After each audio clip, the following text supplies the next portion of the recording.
Всем привет! Сегодня я хочу поделиться с вами опытом разработки и пайплайна, который помогает вам находить и решать проблемы в вашем Kubernetes-кластере. Я Анастасия Калугина, senior DevOps инженер в кластере бизнес-платформы компании МВС. Имею более 11 лет работы в IT.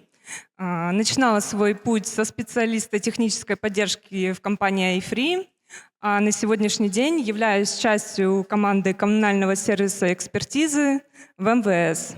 И последние 2 года мы активно внедряем ИИ в операционные процессы. Совместно с Центром практик DevOps мы думали, как можно упростить работу DevOps-инженера, и провели R&D по применению ИИ в автоматизации рутинных задач. Мы решили, что было бы прикольно анализировать состояние Kubernetes-кластера с помощью ИИ-инструментов. Поэтому мой доклад будет разделен на несколько этапов. Первый — это R&D, второй — непосредственно реализация идеи. И в рамках реализации я также расскажу, с какими проблемами мы столкнулись, покажу вам запуск пайплайна и примеры отчета. В результате вы получите информацию для подобной интеграции в вашей компании. Итак, давайте посмотрим, зачем же нам вообще анализировать Kubernetes с помощью ИИ. Я думаю, многие присутствующие здесь сталкивались с ситуацией, когда поступают жалобы на проблемы в работе продукта, и чтобы проанализировать, в чем же причина, вам необходимо выполнить не одну и не несколько команд. Это может занимать довольно продолжительное время. Поэтому первая причина сокращает время анализа. Возможно, сейчас кто-то сидит и думает, я вот сейчас мониторинг настрою, и все у меня будет прекрасно. Но мониторинг отвечает только на вопрос, когда и что сломалось, а анализ с помощью ИИ, что с этим делать и почему. Соответственно, также предлагает инструкции по решению проблем.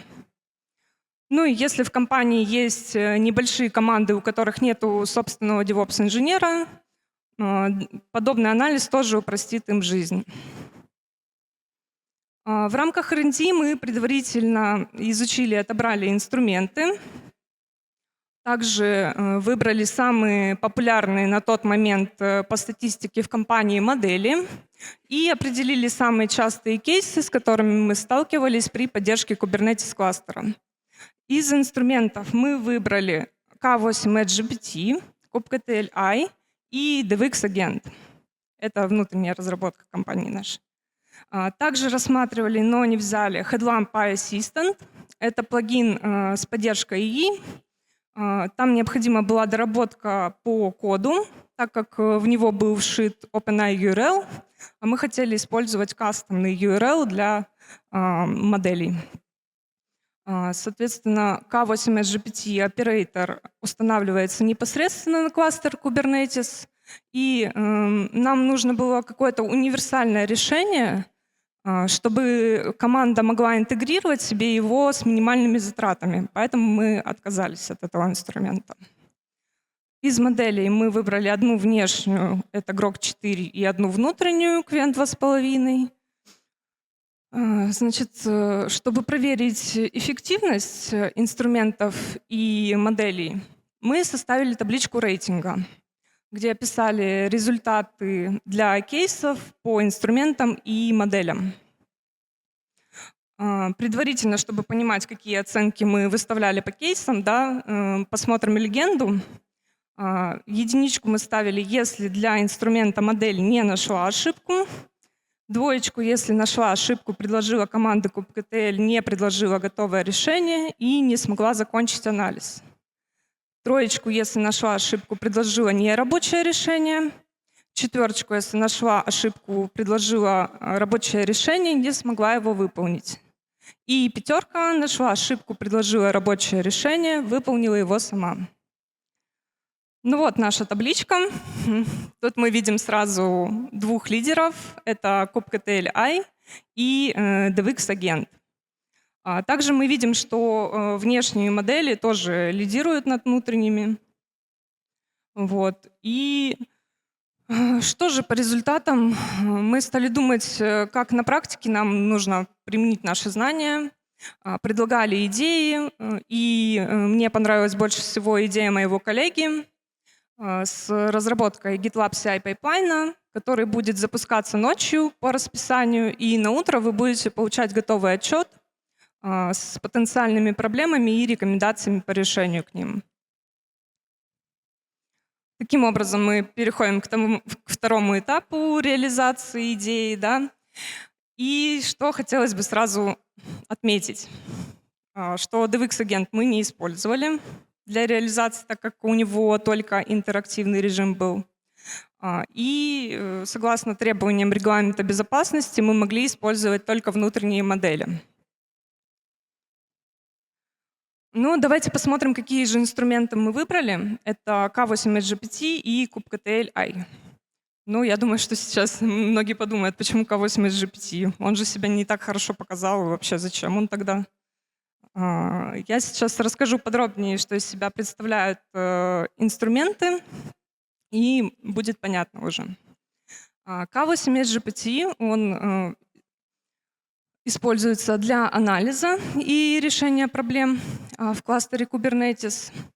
Его работа основана на встроенных шаблонах, которые, в свою очередь, основаны на самых распространенных кейсах.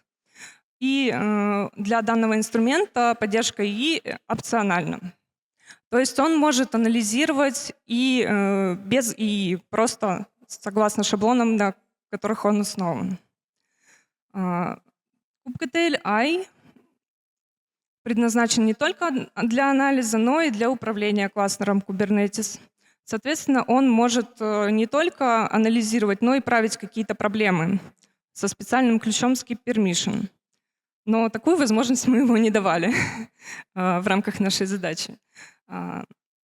Соответственно, анализ происходит непосредственно через модельку, задается промпт, и модель с помощью стандартных kubectl команд производит анализ. В силу разницы реализации этих инструментов они дополняют друг друга, и мы получаем более полный анализ в результате. Поэтому мы использовали оба инструмента. После того, как мы определились с инструментами, мы поняли, что довольно много продуктовых команд могут использовать наш пайплайн, и создали репозиторий в GitLab, где описали его и определили, что продуктовая команда будет вызывать его из своего CI через триггер. Соответственно, сейчас на слайде мы видим два кусочка кода с описанием наших job параллельных для шага Cas Analysis и непосредственно по инструментам kubectl-i и K8 Нас интересует секция скрипт, непосредственно запуск самого анализа. Для kubectl-i мы видим параметры модель, да, задаем модель, непосредственно с помощью которой будет анализ происходить, и промпт. Также важные ключи Quiet, это не интерактивный режим, и Max Iterations. Max Iterations — это количество шагов, которые может выполнить модель для достижения конечной цели. То есть в нашем случае это количество команд, которые она может выполнить для анализа. Когда этот параметр был выставлен по дефолту, у нас в какой-то момент просто мог прерваться анализ посередине, и джоба успешно завершается, но анализа полного мы не получаем. K8 в секции скрипт мы видим подключение модели. И в данном случае мы не можем никак повлиять на визуализацию конечного отчета, но мы можем прописать через фильтры и сущности, которые мы будем анализировать. Для успешной интеграции нам необходим ряд условий, которые необходимо выполнить. Их немного. Нам нужен доступ до API-шки с моделями. Также в зависимости от реализации мы должны прописать обязательные переменные. У нас есть два варианта. Если у вас раннер расположен на отдельной VM, от которой есть доступ до кластера, и если раннер расположен непосредственно на кластере Kubernetes. Вот мы используем первые три переменные для выбора реализации. А, так. Далее у нас ключ для доступа к API-шечке. Namespace непосредственно, который будем анализировать. Тег раннера, с которого у нас запускается анализ. И последний параметр, он влияет на глубину анализа логов микросервисов, то есть это количество строк, которые мы будем анализировать. Также посмотрим пример подключения анализатора со стороны продуктовой команды. Тут ничего сложного нету, рулы могут быть вообще абсолютно любые. Главное — это секция «Триггер», где прописан наш проект, что будет вызываться пайплайн наш, да, и прописано наследование переменных из родительского пайплайна. Также хотела рассказать вам о проблемах, с которыми мы столкнулись. Нам пришлось для образа пересобирать kubectl-i из исходников, так как там был зашит request timeout от модели. И если модель долго отвечала, то мы не получали анализа, у нас жоба просто падала. Также это доработки проверки безопасности. Ну, что здесь подразумевается? То есть у вас идет анализ. Видно, что в ходе анализа модель пытается выполнить команду kubectl top, которая производит именно анализ, а не редактирование.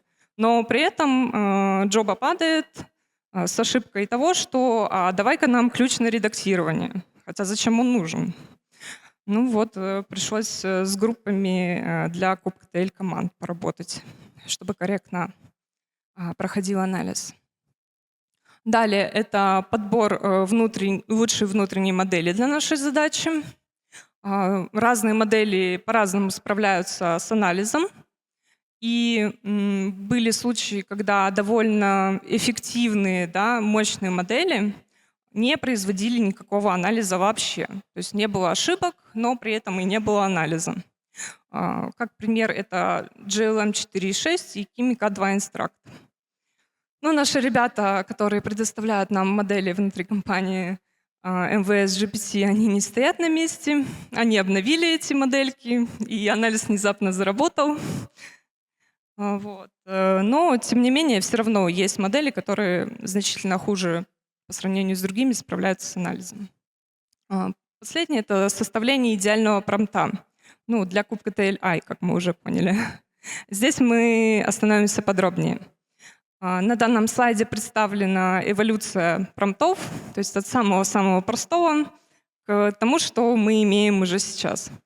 Самый простой промпт обычно предлагал нам выполнить набор каких-то команд для анализа и предоставить уже, что мы по ним получили, чтобы ИИшка дальше нам предложила варианты решения. Соответственно, дальше мы попробовали уже, чтобы она самостоятельно, да, проанализировала проблемы, но был один нюанс. Мы дальше посмотрим, что у нас произошло в какой-то момент. Самый расширенный промпт уже конкретно описывает, как должен выглядеть отчет, да, какие команды мы хотим, чтобы он использовал. Ну, давайте посмотрим для второго промпта, что же мы получили. Мы не указали, что мы хотим, например, анализ на русском или английском хотя бы языке.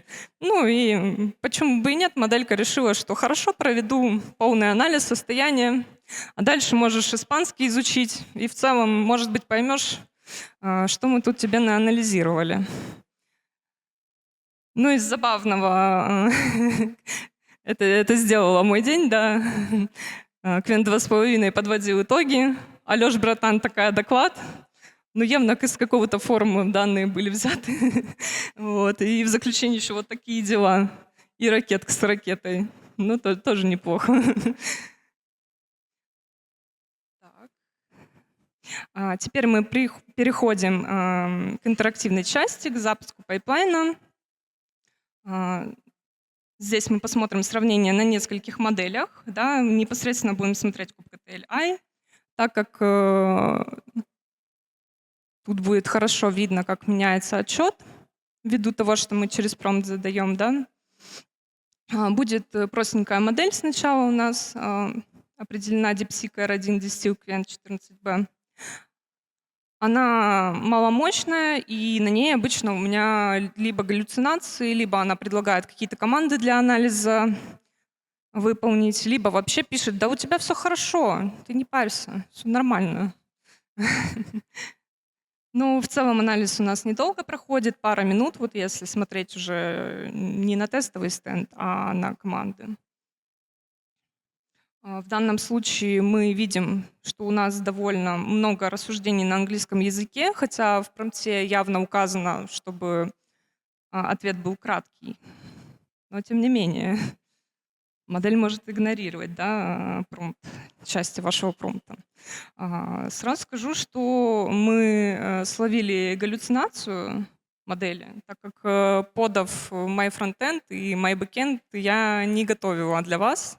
То есть на тестовом стенде я специальные кейсы простенькие подготовила. Ну, моделька просто придумывала, собственно говоря, проблемы.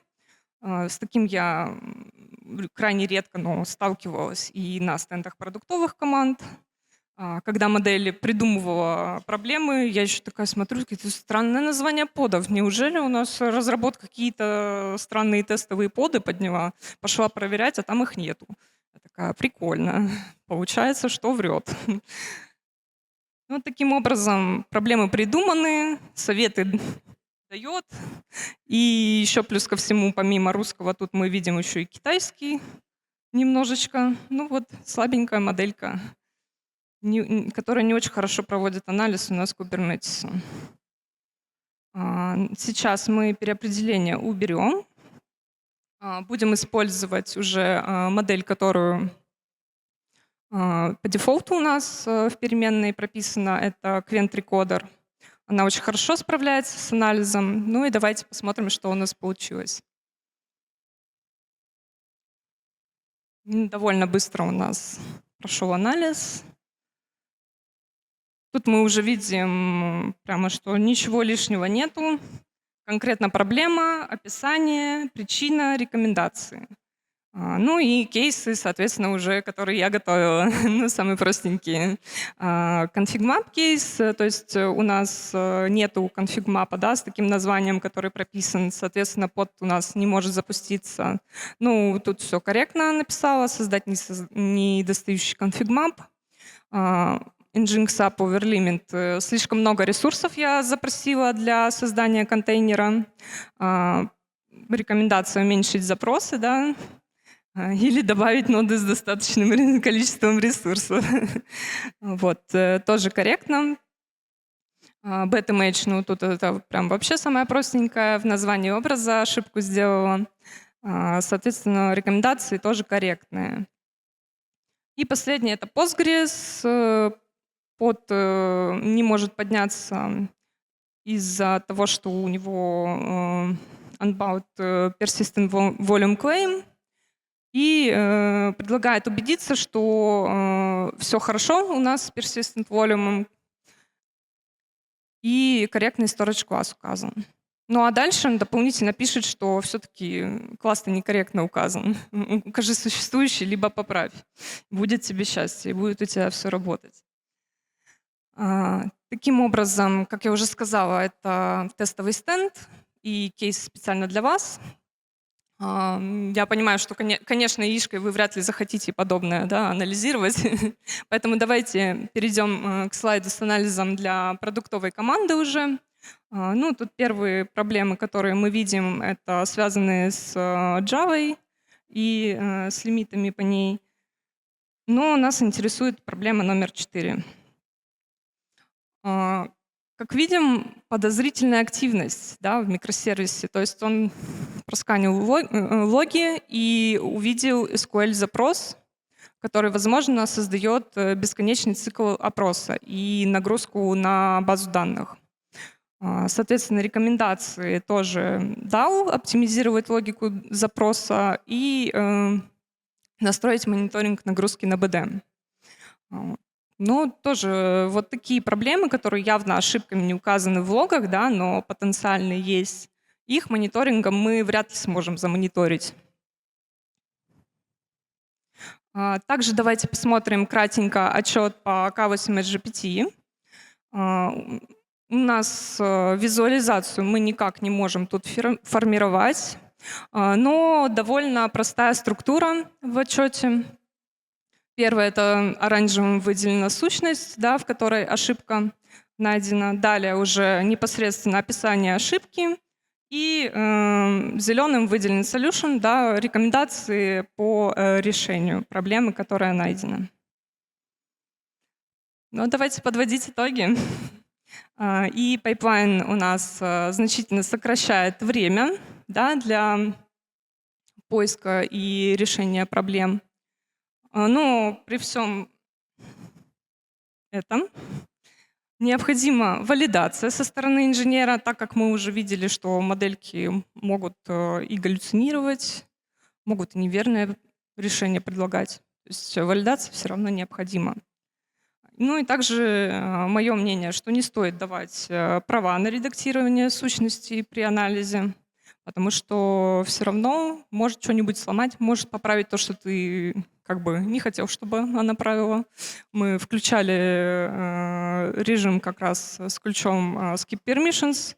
Она пошла там поднимать stateful сеты, которые были заскейлены в ноль. Она посчитала, что это проблема.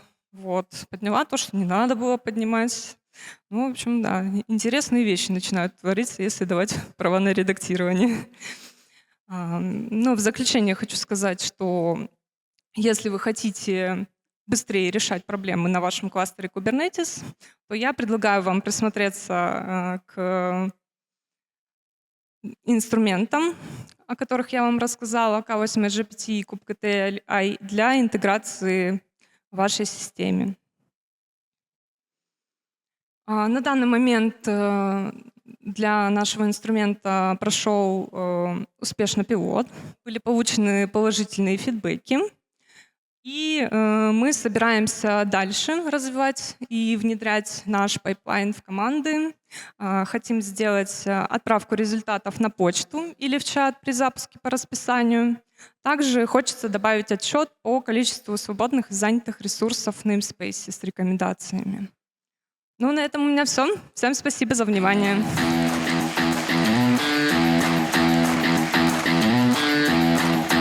О боги Кубернетиса, как же это было прекрасно. Друзья, у нас есть буквально где-то около 5 минуток на свои вопросы, поэтому поднимаем руку, не стесняемся. Вот тому мальчику, пожалуйста, принесите микрофон. Вот этот вот большой рукастый мальчик. Да, не забываем представляться. Да, привет, меня зовут Сергей, компания FlowWow. У меня такой вопрос есть. То есть пайплайн должен инициировать инженер или он запускается как-то, когда сам найдет проблему, или мы видим проблему, запускаем пайплайн и идет анализ проблемы, или вот как здесь быть? Или мы вот видим много-много проблем и его типа запускаем часто-часто, или как это вообще происходит? Значит, ответ такой. Со стороны продуктовой команды, которая интегрирует в себе пайплайн, она может указать любые правила. То есть пайплайн может запускаться по расписанию автоматически. Да? Тогда ничего прожимать не нужно. Ты просто заходишь, потом смотришь, что у тебя отработал анализ, и смотришь результаты. Либо можно просто зайти и так же, как я вот из шедулинга, вручную запустить, когда тебе это необходимо. Можно любые рулы настроить, какие тебе нравятся. То есть у нас в основном пайплайне прописаны заранее там переменные все необходимые, да, переменные для продуктовой команды, которая на себе должна обозначить, чтобы он работал сразу корректно. Они есть, да, то есть команда их прописывает, и им, по сути, ничего больше не нужно. То есть когда вы с рулами определились, как вы хотите, чтобы он запускался, то он либо сам запускается автоматически, и вам нужно только открыть отчет, либо вы прожимаете кнопку, когда вам необходимо. Понял, но проблем в том, что мы не можем их запланировать, и если мы там определим периодичный запуск пайплайна, то возникающая проблема в кластере, она может случиться в промежутке между этих запланированных запусков, и мы пропустим эту проблему, типа можем пропустить точнее. Очень тихо слышно. Можно еще раз повторить чуть-чуть погромче? Чуть-чуть Да, погромче, говорю, пожалуйста. проблем в том, что мы их не планируем. То есть они возникают сами, когда захотят. Вот. И проблема может случиться в том, ну, то есть тогда, когда может не попасть в запланируемый пайплайн. То есть она случится в промежутке между запусков пайплайна. Непонятно? Я поняла, в чем Ага. вопрос, но данный инструмент, он именно сокращает наше время, да, на анализ. Если, например, к нам обращаются с проблемой, там, вот, типа, продукт там, ну, не работает, мы получаем ошибки, да, ты тогда я идешь и запускаешь его сам. А также, например, если ты ночью, да, по расписанию ставишь, ты приходишь и утром смотришь, есть ли какие-то проблемы, да. Я понимаю, что за ночь, например, конкретно в момент запуска ничего могло не произойти, да, а потом произошло. Ну, этот вариант не предусмотрен. Тут, Всё, я тут понял. это надо быть волшебником. Спасибо Мне кажется, большое здесь за ответ. вопрос может глубоко уйти, поэтому потом Да. еще в кулуарах, если что, тебя помучают. Вот здесь вот вопросик есть, вторая рука была. Не забываем Привет. представляться. Да, привет, спасибо за доклад. Меня зовут Сергей, я из компании Headhunter, команда сетки. Вот, я хотел спросить, а почему вы не рассмотрели написание собственного агента? Почему вы выбрали какие-то готовые решения, которые вас по факту ограничивают тем, что вы можете это запускать только, ну, условно, ну, не только, можете запускать это в GitLab, если вы могли написать своего агента довольно просто, вот, и, например, тегать этого агента из вашего корпоративного мессенджера, когда произошла какая-то, ну, плохая ситуация, и он бы вам по запросу это делал, ну, как бы прямо в чате и скидывал это в тред, ну, условно говоря. Это хороший вариант, и такая реализация есть у нас в компании, но у нас именно была задача в том, чтобы сделать универсальное решение, которое могут люди себе подключить и просто нажать кнопку и посмотреть, что вводится. Я То бы, есть, наверное, даже любая- дополнил, как сервис его использовать, да, в Да, командах. да, то есть любая команда может себе встроить пайплайн, тратя на это минимально усилий, да, и не разбираясь прямо там в его работе, серьезно просто запускать и получать помощь при работе. Я понял, спасибо большое. Так, вот здесь где-то была еще рука. Вот прекрасный бородатый мужчина. Привет, спасибо за доклад. Сергей Панферов, Первый бит. Смотри, я увидел у тебя несколько моделей, вы перечисляли Grok 4, Qwen 2.5, Qwen Recorder, DeepSeek какой-то мелькнул. А по каким критериям вы вообще выбирали модели? Ведь от модели в основном будет зависеть результат, который мы будем получать. Смотри, первые две модели, которые ты назвал, это модели, которые были на момент R&D. Соответственно, у нас есть команда внутри компании, которая предоставляет нам в пользование модели. И мы думали, какие модели выбрать, и выбрали самые популярные на тот момент по статистике в компании. То есть модели, которые люди чаще всего использовали для своих задач. По своей И- внутренней статистике ты имеешь в виду? Да, У да. вас внутри. Мгм. Естественно. И поэтому мы выбрали на тот момент то, что чаще всего использовалось, хотели и внешнюю, и внутреннюю посмотреть. Поэтому это был Grok 4 и Qwen 2.5. Соответственно, сейчас уже мы используем Qwen Recorder, потому что больше всего нравятся результаты. Да? Это, опять же таки, из моделей, которые нам предоставляют, и то, что у нас есть. То есть они со временем обновляются. Например, Qwen 2.5 у нас уже нету вообще, в принципе. То есть после обновления ее убрали в какой-то момент. Вот. И, соответственно, больше всего мне нравится Qwen Recorder, как анализирует. Но, тем не менее, команда может переопределить на любую модель и на любой промпт, который захочет. Супер, спасибо. Спасибо, друзья. У нас время буквально на маленький микровопросик, я тебе его задам. Как говорится, воспользуюсь случаем. Как часто у вас обновляется версионность моделей? Потому что там же как бы и синтаксис может меняться, еще что-то. Раз в какой период это происходит?